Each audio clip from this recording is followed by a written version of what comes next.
Hey guys, Anish Majumdar here, career coach to the fiercely ambitious, answering the question of, is it worth it to follow up with an employer? Now, I want you to imagine that you're in the midst of a job search. You have interviewed for a couple of companies, you've networked your way to a couple of opportunities, you've got some high-level dialogue going as well, and once upon a time, you interviewed for a company. For whatever reason, you guys got along well. It didn't move forward, right? So fine, that one goes away. You continue on with their life. You assume they did as well. Now, some time has gone on, and you realize something. Maybe you notice that they're trying to hire for the same job. The job's back in the market.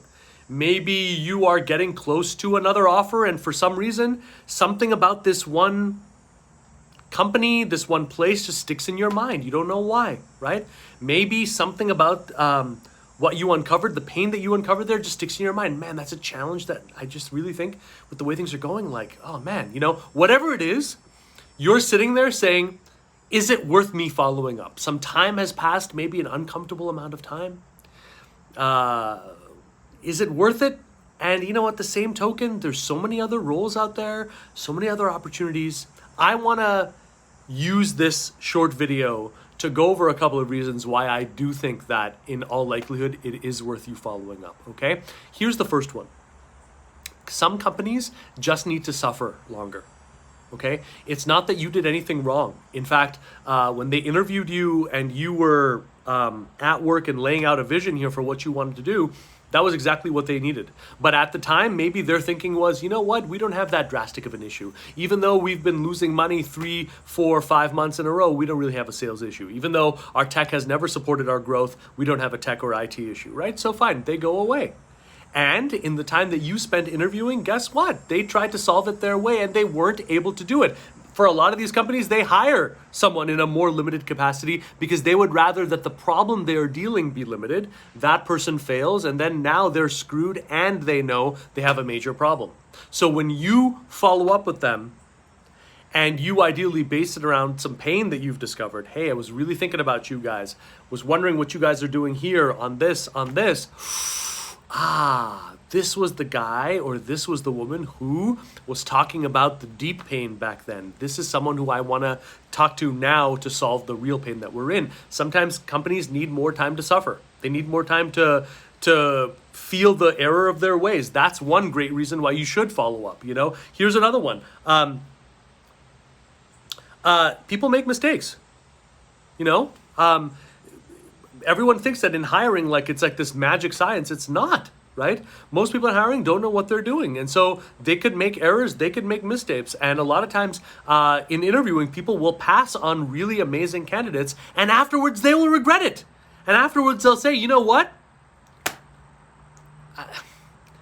That person's not interested anyway, probably with the way that I handle it, so forget it. You know what I mean? But if they knew that you were interested, they would jump in, right? Here's another one.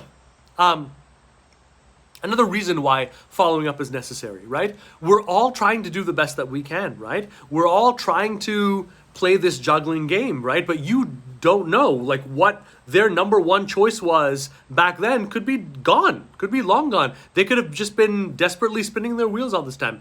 Don't assume that just because you didn't get the job or just because things didn't go the way that you wanted to back then, that they got everything they wanted, you got nothing you wanted. That's rarely the case, right? And especially with hiring. So if you are going to follow up, right, remember to make it about the pain, not about your qualifications, to make it urgent and feel urgent, and remember to be a human being, which means using phrases like, hey, I've been thinking about this, and what do you think? Or sorry about the way that went, or can we try again? Or would you be open to, or would you consider something like that? Add in some verbiage like that and then go into it so that it's not adversarial, but it's really coming from a place that says, hey, your company, what you guys did made a long-term impression on me. Long-term impression, long-term buy-in, right? This is arguably, if you do it right, the greatest power you have in following up correctly. Because when you do that, a lot of times I've been on a conversation with a salesman. Fine, you're doing your job. I decide not to buy. 2 months, 3 months down the line, I'll get a personalized message from someone saying, hey, Hope you know how they did it, and I'll end up buying the product then. Why?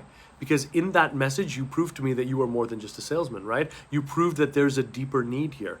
This is the power that you can activate in the follow-up if you do it the right way. Be a human being, make it about the pain, don't overstay your welcome, and assume that they are still trying to solve this problem. Talk soon, guys. And if you want to go deeper into my world, hello Anish, HELLOANISH.com is where you need to go next.